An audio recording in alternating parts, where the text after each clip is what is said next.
So we are going to do a bit of presentation slash panel. So I want you to, as we're talking, as we're sharing a few things here, I'd like you to think about some questions because we do want to get to your questions as we go. It was actually 1 year ago today that I was feeling the warning sign of AI. And I realized soon after I returned from this conference that I wasn't alone. The leaders we were working with were asking me some of the same questions I was having some of the same concerns I was having about AI. And, you know, it's interesting that, Fabricio, you mentioned the horse. And I often think about, I don't know if you have that concept here in Portugal, do we have the cart before the horse? Meaning, who's leading who? Now, at Agile Leadership Journey, where I'm from, my name is Behrens, by the way, from the Agile Leadership Journey, and one of our missions is to help leaders navigate complexity and change. And one of the definitions I like to use for leadership is that it's essentially taking us someplace we've never been before, which is inherently risky, right? This is inherently an uncertain place to go. And what that means is hopefully there's reward there, but what I want to talk about today is the cost, right? The cost. And so what we look at is when I'm working with leaders, they see nothing in front of them except for AI. Every turn they're making, AI is present. It's in all the marketing, it's in all the messaging, it's in all the tools. And I imagine if you are working in some kind of business aspect, you're feeling or seeing much of that today. And what's interesting about this, and I think it's true with many technology advancements, is that AI is both a disruptor and potentially the helper in that disruption. Certainly with AI, it's really great at navigating data. Now, one of the things we're seeing, and every day I feel like I'm riding a roller coaster. And a year ago, I felt the doom. I started to feel the excitement. My wife even says probably I have an attachment to a mistress because I feel like I'm dating somebody. But this concept of spending time with AI is kind of a mysterious thing that's hard to let go of because we're seeing every day AI develop superhuman capabilities, right? PhD level knowledge that we're seeing. We're seeing this concept of imaginable or unimaginable creativity, right? The imagery, the music, the writing that AI can do for us in today's world is just unimaginable just a year ago or so. And indeed, it's actually starting to develop a certain sort of empathy. In fact, if you saw the ChatGPT 4.0 with the Scarlett Johansson, the voice from her, right? It was getting flirtatious. They're saying people are actually starting to develop relationships better with AI than humans. That's a bit scary. And so I look at what is the cost, right? What is the cost of this new technology and what is it doing to humanity? What is it doing to organizations? What's it doing to leadership? And so this is just but one example of what people are feeling. So here we have, you know, all I want AI to do is my laundry and dishes so that I can do the creative and the writing, and not for AI to do my art and writing, so I have to do laundry and dishes. So people are feeling this burden, right? Where is AI being applied? How is it being used? And it's not just at home, it's at work, it's all throughout. And to be honest, what's happening in the corporate world is there is this competitive pressure to beat everyone else, right? We see this. It's a gold rush of attacking this market space, and the large companies are winning in many times what we're seeing, the detriment of some of the ethical and governance behind it. And one of the things we're going to be talking about here on this panel is this trade-off. You talk about the current state, future state, and the gap. We also have the features, the responsibility of leadership, and how are we handling that? And so what we're seeing is this concept of the cart before the horse, right? Technology is leading leaders. Leaders feel behind. And that happens with every new technology advancement. I know that's not true just for AI, but what we're seeing is we're playing catch up. And the fact that's one of the reasons that we formed our AI Leadership Lab is we're feeling this polarization where we have this attachment to, oh, the wonderful it can do, or it's going to be the destruction of the human society. And yet we know that we do this as humans with many social issues. Take climate change, take immigration.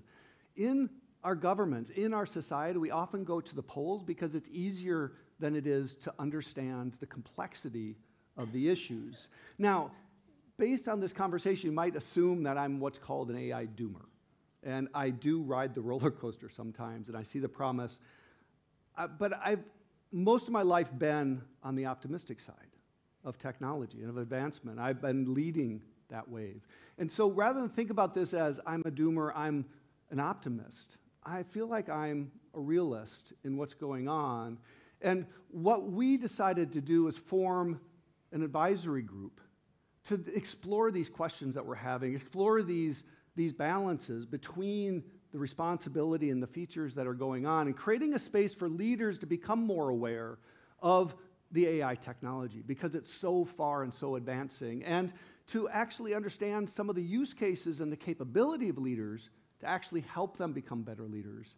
And finally, looking also at how leadership itself and the organizations are changing. We can't think about the next management without thinking about how AI is going to be impacting these organizations. And so what we're here to do is actually help leaders, not necessarily from a class, because in fact, this AI lab actually started from Eric Kihn asking me, Pete, do you have a class that you can teach me on leadership? And I'm going to introduce Eric here in just a second, but he's been studying and working with ML for decades, yet coming to me saying, what can you teach me? And we said, I don't know, I can't. But would you be willing to ask the questions and join some research? And he did, fortunately for us, do that. So what we believe is that the real truth lies in between this. It's not just AI. It's not just the human side. In fact, it's some sort of integration between these two. And we believe the best leaders are going to solve this problem not simply from a technology perspective, not simply by ignoring it, put your head down, but somewhere in between. And our speakers today that we've invited up here, Dr. Eric Kihn and Alvin Graylin, are going to be representing two different sectors here of how AI is being applied and its translation for leaders. Now, I'd like to just do a quick intro of Dr. Eric Kihn. So, if you know the show, The Big Bang Theory, Eric Kihn would be right at home on that show. As a PhD in physics, he's been using machine learning since before it was cool. He is involved in the US government solving some of Earth's biggest questions. This is space weather, dealing with solar flares, this is ocean currents and dealing with tsunami warnings. This is climate change and its impact on societies and governments. He's an advisor for AI to the US government and also working with some of the EU governments. So please join me in someone I'm proud to call friend, Dr. Eric Kihn.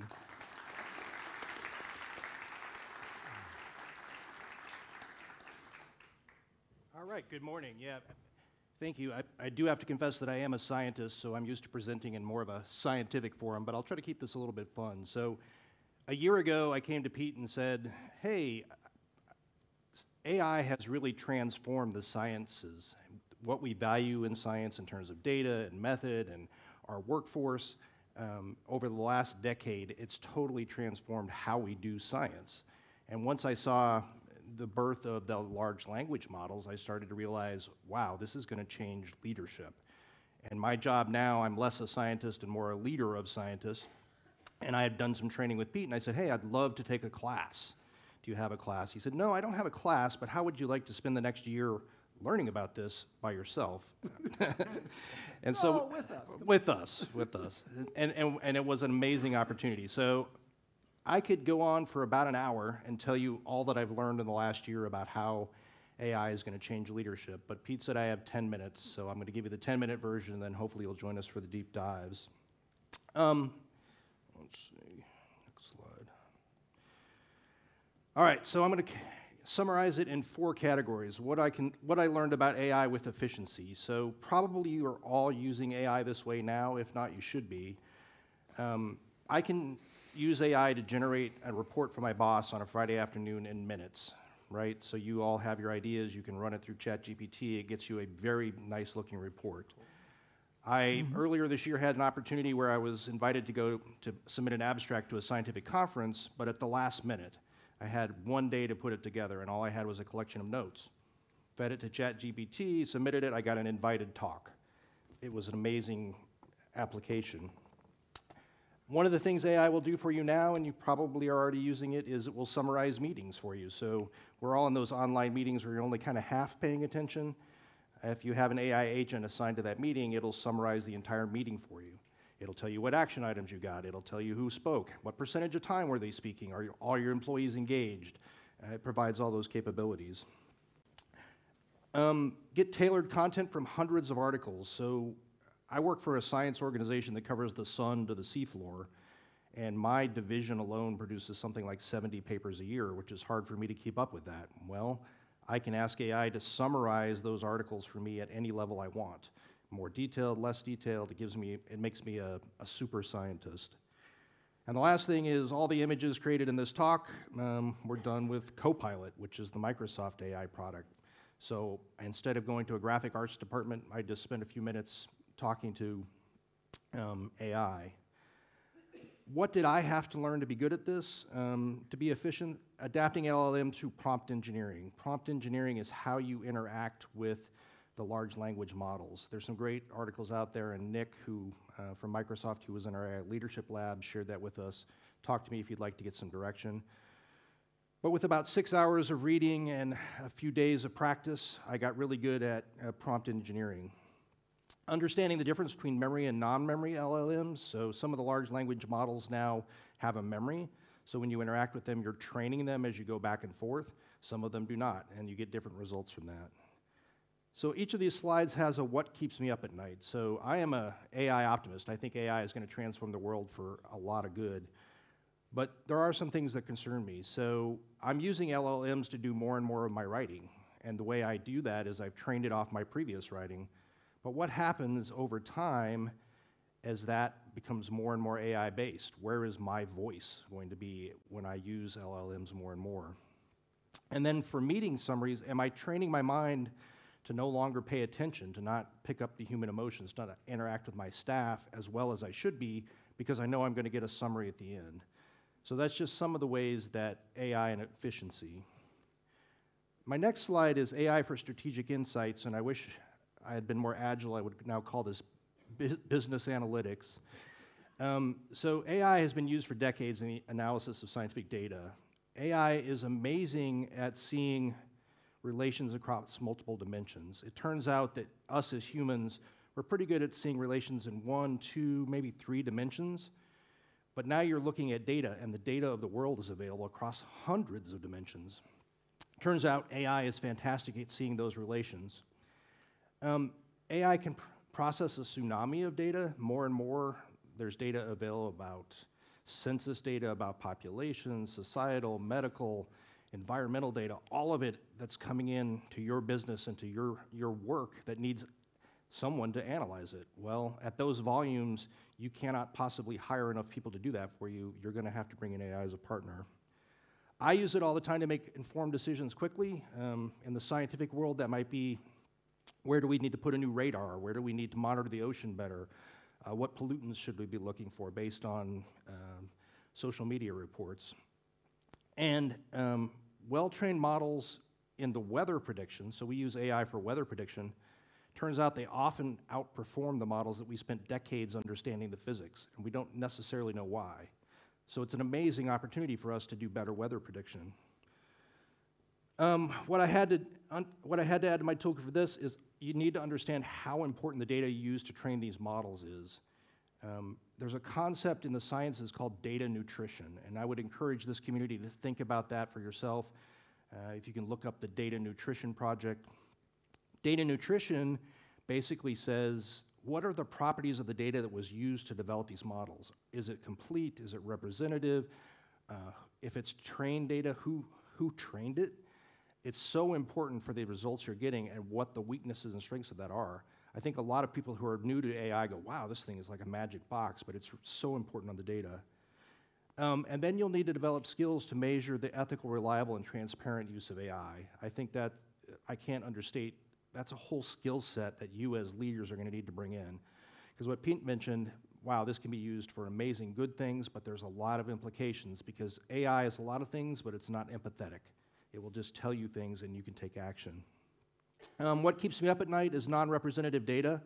What if I'm making decisions with my AI model based on incomplete data? Biased labeled data. What if someone who put the data in that I'm using had a bias, whether intentional or unintentional? Am I making decisions off of biased data because I've become reliant on this AI partner? And then black swan events. So the events that are really rare, AI trains itself by seeing something over and over and making predictions. But often what's interesting in the weather community, and I'm sure in the business community, is the black swan event or the rare event. So if we're more and more dependent on AI, who's trained itself on what it's already known, how do we prepare ourselves for the black swan events? All right, again, there's a lot of places where this could go, so I decided to pick 2 more ideas of AI as a teammate. So AI agents. So right now there are agents in the world, so little micro programs and little systems that help people do work. There's the, you're familiar probably with ChatGPT, but if ChatGPT needs to do math, so if you go in and ask, hey, ChatGPT, what's 1,000 plus 1,113? It actually is calling to an agent and a little sub-program that helps it do math, so there's mathematics agents. I went out to my teams and I said, hey, are we doing any of this agent stuff? Do we have any little AI agents working in our organization? And I discovered I have a whole bunch of them. So my teams of scientists are now teams of scientists and AI agents.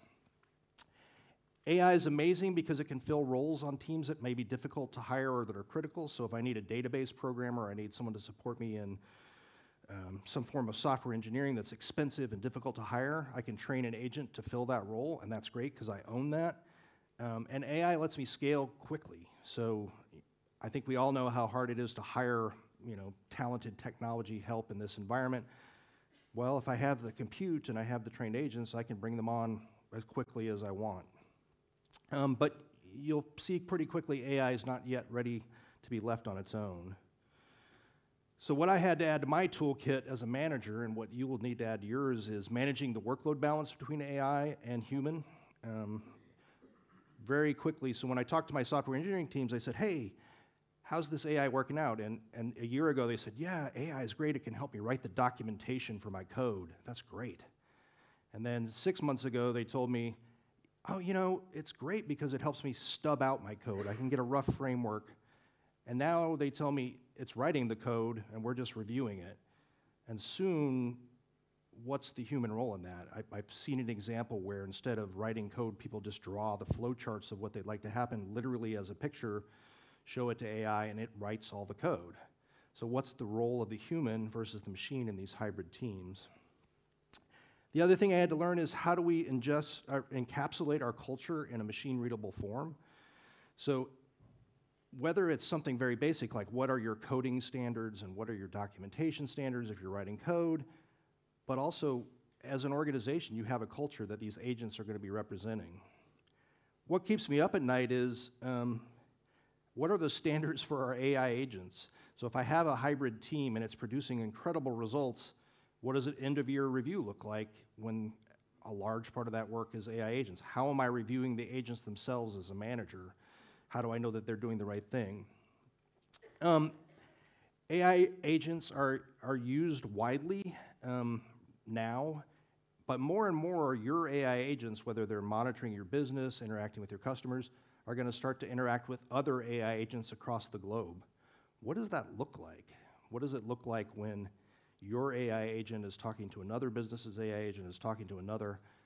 And that's happening today. So that is the state of the world. You got 1 minute, Eric. Very quickly. AI is the face of a government organization. So trained virtual assistants can provide incredible understanding. So we are talking about releasing agents as our front end. This leads to faster resolution times and higher satisfaction. What are the metrics good enough? The slide I wanted to get to in my last minute is, so the little graphic you're seeing on the right, we have an application called the World Magnetic Model. And I have the good luck to say that almost all of you have it in your pocket at the moment.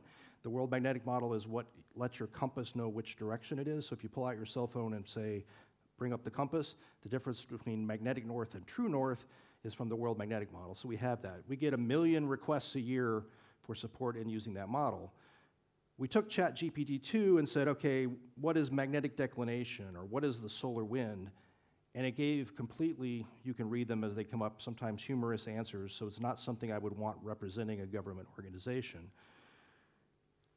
With a little bit of training, we got it to the 90% level, but my question and as a boss is, at what level can I release it to the public? At what level can this interact so that it takes the burden off of my staff and we can better support everyone in understanding how to use this? Because it'll never be 100%, but these training models are pretty valuable. So thank you. I hope that you'll join us in our deep dive. There is a lot more I could talk about. We looked at all aspects of leadership. We got to experiment with it. There's a lot of applications. I think it's going to be very transformative going forward. Thank you. Awesome.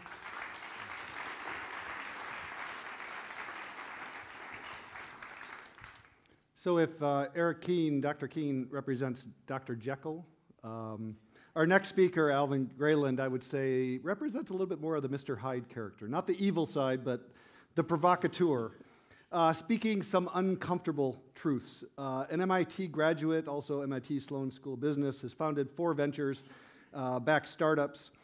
He's to AI what Doc is in Back to the Future to time travel, according to me. Please welcome Alvin Graylin.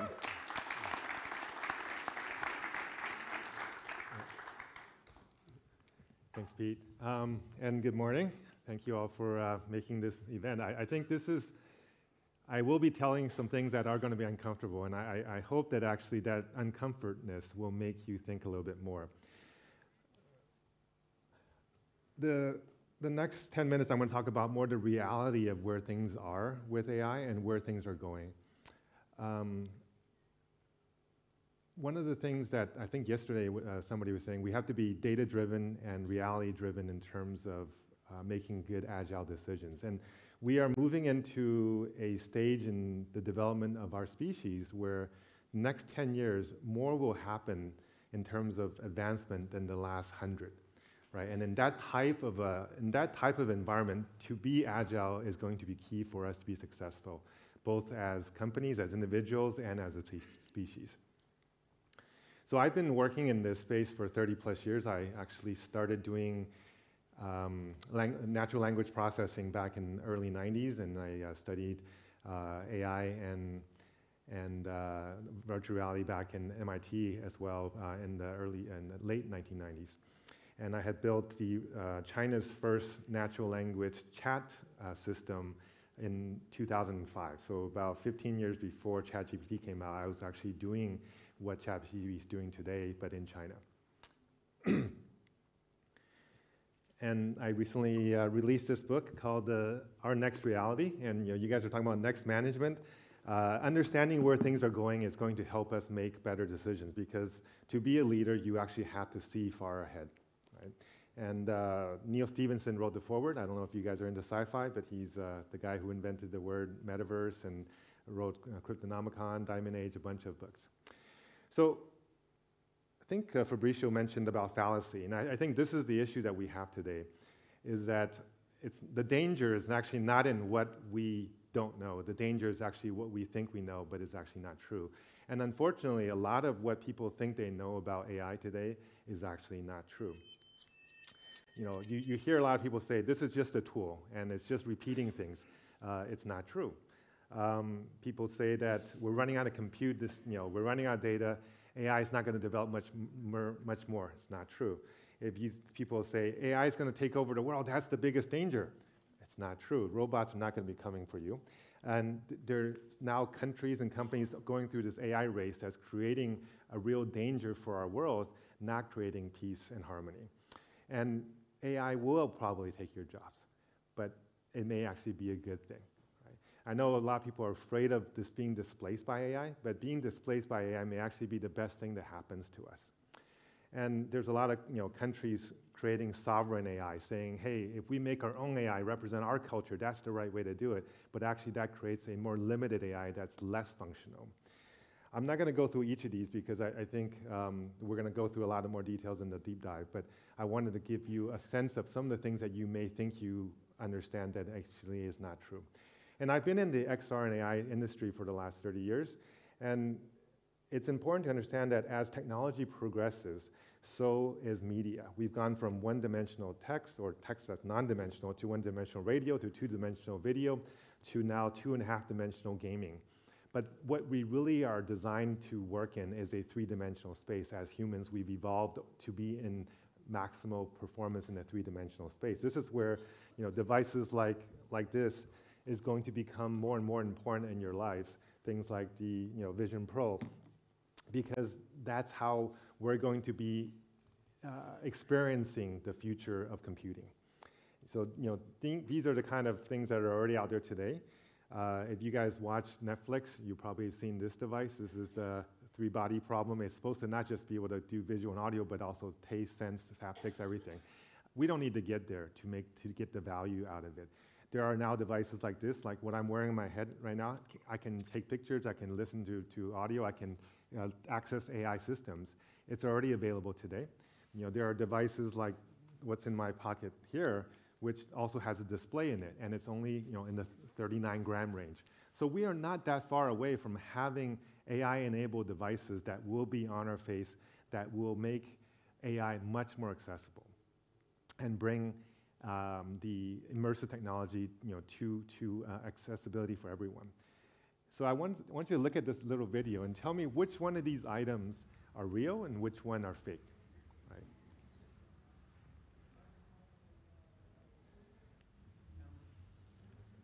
Okay, just wait a second and you will get the answer.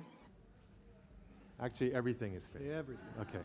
So this is where we are today, where you can see in a real environment, you can create a fake augmentation that looks and mimics the color, lights, everything to make you feel like it's real. This is where things are already today, right? And it's going to be how we will experience a lot of computing going forward. I know today a lot of people talk about generative AI, but generative AI is just a phase. It's not the end. And don't judge the future of AI based on the issues and hallucinations and limitations of today's technology, because it is progressing very, very quickly. When I started, we talked about symbolic AI and connectionist AI. And the next phase is it's going to be agentic AI, which we've talked about, as well as AGI and ASI, artificial general and artificial superintelligence. In the next 5 to 10 years, all of these things are going to be realized, and you will see that what we have today, what people are amazed by, is actually a very primitive form of AI. So, as Eric said, some of his pictures are made by AI. This one is also made by AI from one little prompt. And then I ask it to make a song, and there's another app that can create lyrics, music, everything's created. And then I ask another app to say, Nick, turn this into an animated video. So all of this is available today. This is generative AI, right? Very soon, we're going to get to now creating long-form video, creating 3D worlds. Right? Last week, this was what just launched. It's called the ChatGPT 4.0.1 release. Right? And what it now adds is long-term reasoning, allowing things not to instantly give you an answer as you've experienced with GPT in the past, but now to take time to think about an answer. Just like if somebody asks you to give you an instant answer, you're probably not going to give them the best answer. But if they give you a year or a month to think about it, you're going to come up with a better answer. That's what's happening today with AI. And you can see, in life science, science-related questions, it's getting PhD-level questions and outperforming humans, outperforming expert PhD humans already. And you can see, for math and for coding, over just the last 3 to 4 months, going from 4.0 to the 0.1 release, how much increase has happened. Right? This just gives you a sense of the pace of change. So don't judge what's being released today as where things are. This is the worst it will ever be. And when you do have this AGI, the ability to actually think at human or better levels, you will be able to solve a lot of the societal issues that we've had problems with. We will be able to increase understanding by making education available to everyone. We will be able to solve the energy issue, the climate issue, a lot of the things that have been plaguing our species for millennia. And we will find cures to the health issues that we spend so much of our economy on. Not to mention, potentially getting to sci-fi level story that will be realized. Right?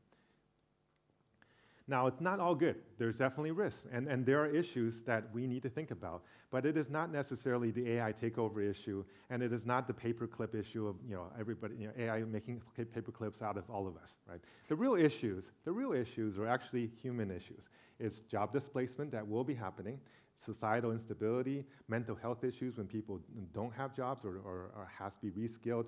It is the issue with misuse, misinformation, manipulation, and potential militarization of this technology. These are all the things that humans are going to do with the technology that is the main danger.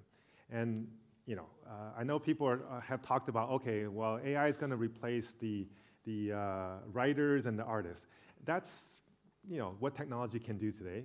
Very soon you will find that there will be robots that will come and also take away the dishwashing and the laundry as well. So what are we going to be left to do? Right? There's going to be a lot of things that society has to adjust to this new reality that we are going to be facing.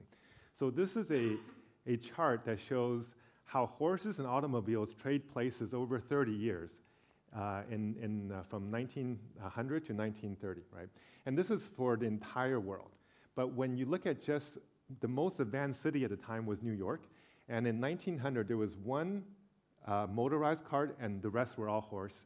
And then 13 years later it was all cars and one horse, right? We were talking about horses earlier. So this is the issue. The problem now is that the human is the horse this time, okay? So what are we going to do? Well, actually, I do want to point out something here. Yesterday in the HR talk, they were saying, oh, well, AI is really disappointed. It hasn't really performed what it should be. If you look at the chart, what happens in these kind of scenarios is that it starts out slow, it doesn't look like it's doing much, and then all of a sudden it jumps. And we are getting close to the point where we will be jumping, so don't underestimate the potential for change. Now, this change is going to create a lot of issues for us and a lot of new questions. So how are we going to manage when we get to this post-AI age? These are the kind of things I'm going to talk about. We're not going to do it right now, but in the deep dive today. So do come at the 120 deep dive. What will robots do? What jobs are going to be left? What is the role of the manager? How is the economy going to look? Will we still need money, et cetera, et cetera? And what will be the purpose of life? And we'll actually talk about that. So I think that's all I have, and we can now have a nice little discussion. Thank you.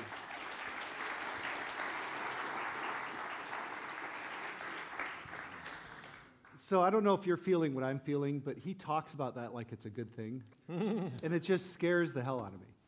I don't know, the way you talk about that calmly, and the fact that it's just going to take over, but don't worry.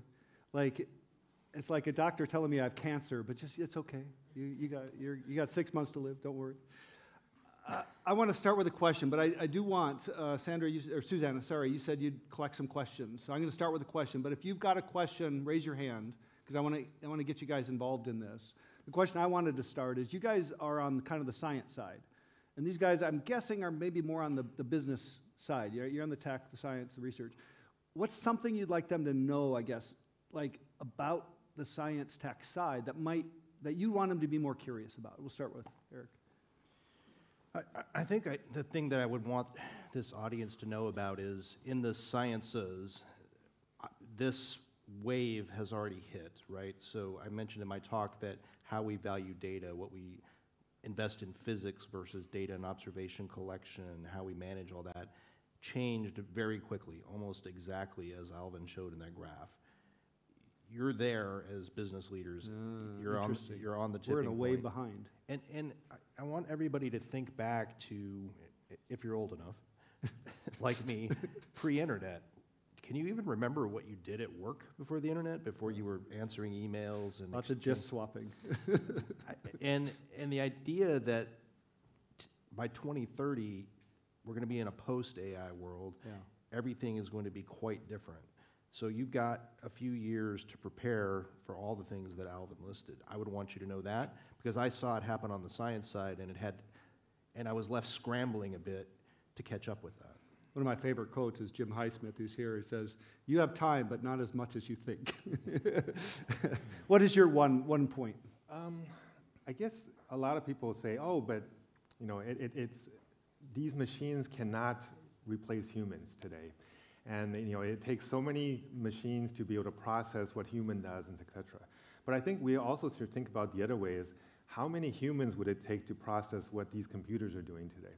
Right? So we each have limitations, and we each have advantages, and it's actually okay for us to realize what things we should let the machine do, because we're not going around trying to say we're running faster than a car, right? We're not trying to say we can jump faster than these robots do, and etc. So when we are limited by our meat machine, which we've been endowed for the last 100,000 years, and that isn't going to change. That machine isn't going to change. You're talking about our human body. Our human body. Meat machine. I love it. Like, look at that. He even talks about us like machines. Sorry. But the reality is that these AI systems are going to get bigger and bigger data centers, more and more data, more processing, more power, and when it learns something, every single model learns it. Every single place it's deployed has all of that information. Whereas whenever we have children, it takes them 20, 30 years to become functional and self-sufficient, right? So we need to understand that we are different beings that will be working at different planes. And we will have our purpose within our plane, and it will have its purpose within its plane. And our relationship to it used to be, our relationship to any technology in the past used to be us and tools that make us more productive.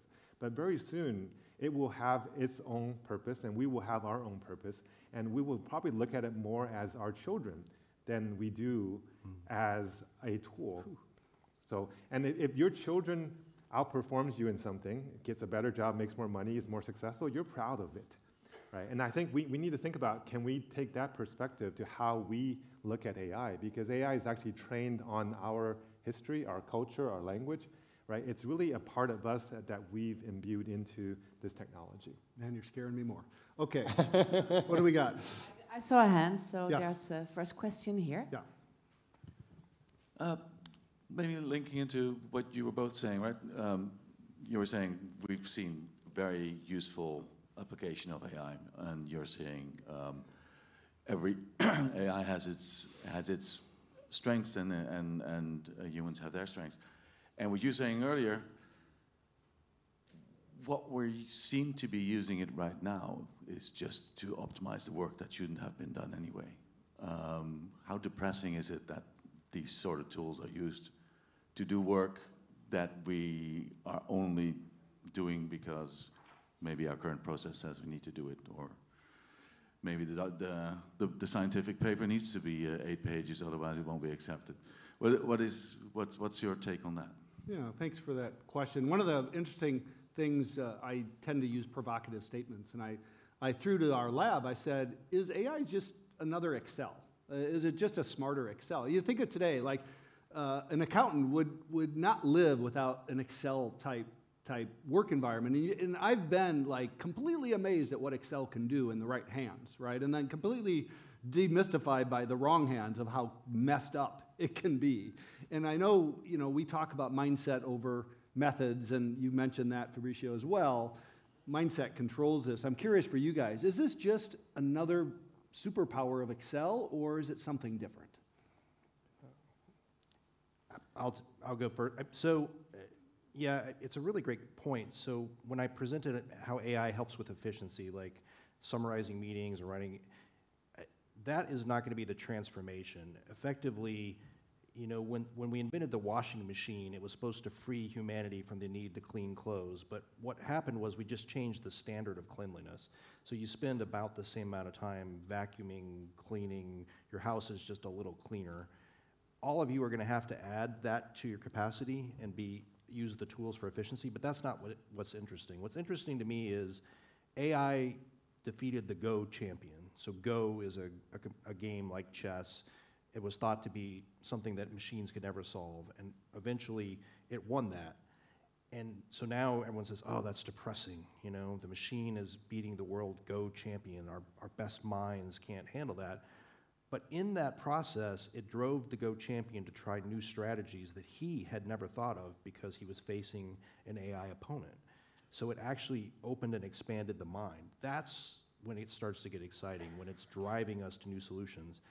You know, AI robots to vacuum, that sounds great, but it's really all these cases where it's going to find correlations, things that challenge our way of thinking completely, and it's doing it today. I think one of the things you mentioned in our lab once was it sees in dimensions we don't see and points us in areas that might be interesting for us to explore. And I thought that was really cool. And that's probably what happened in Go, that I just never looked there before. Yeah, I mean, very quickly, so in our applications, we do weather modeling for the United States, so the weather forecast.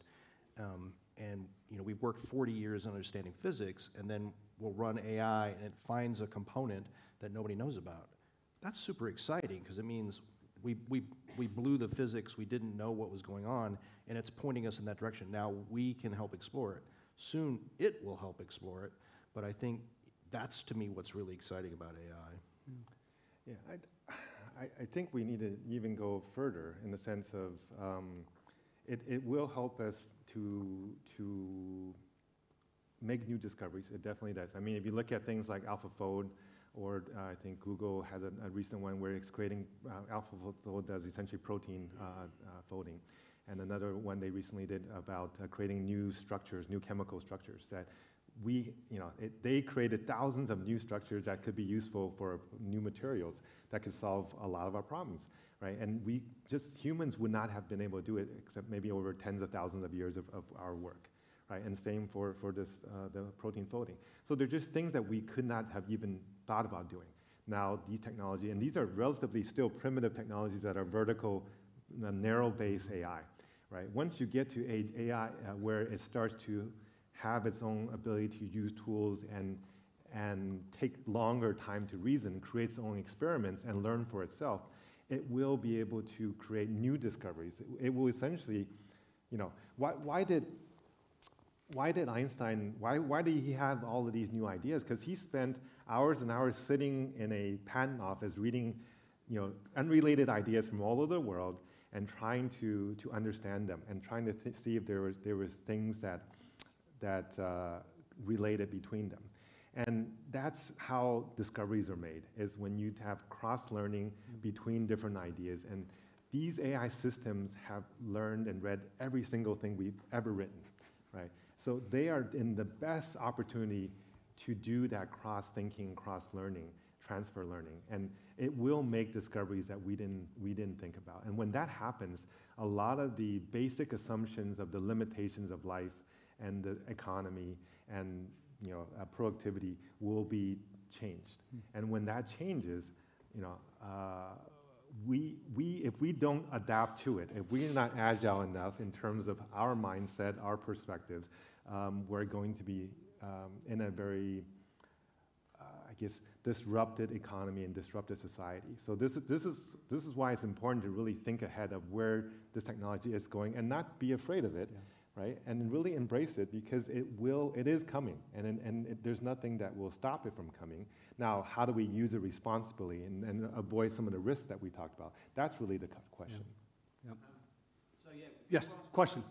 Whilst we're waiting for our virtual attendees as well, please do contribute as much as you can.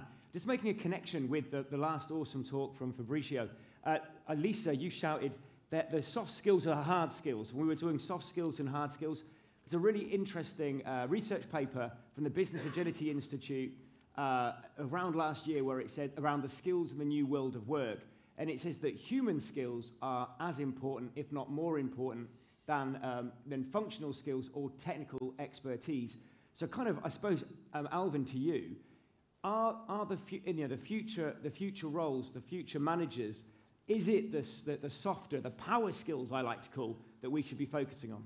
Yeah, absolutely. In fact, I did a commencement talk earlier this year to graduates at University of Washington, and that's what I told them. I said, look, and I was talking to the WECS graduates, and I said, you guys have spent your entire life learning STEM, but the things that will be important in a world where answers are cheap is having the right questions, right? And having understanding the why, not the how, of your decisions.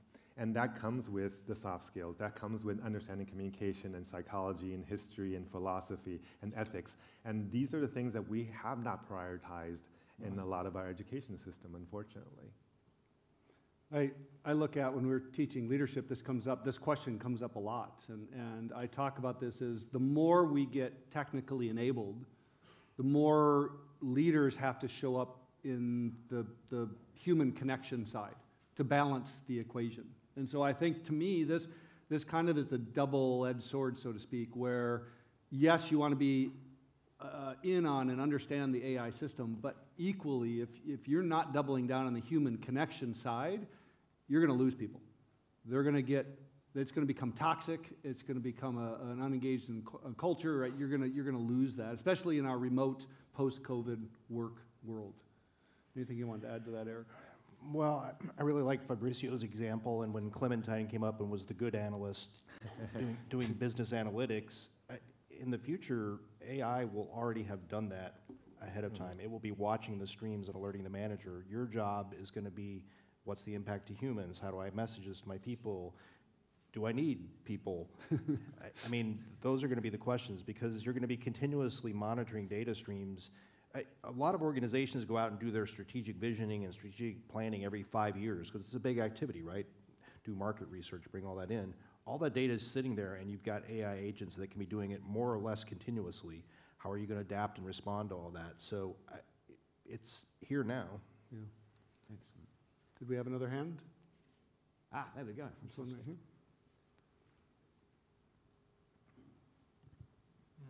Hello, good morning. Thank you for the presentation. Thank you. How we need to change our education system to catch all the benefits from the AI?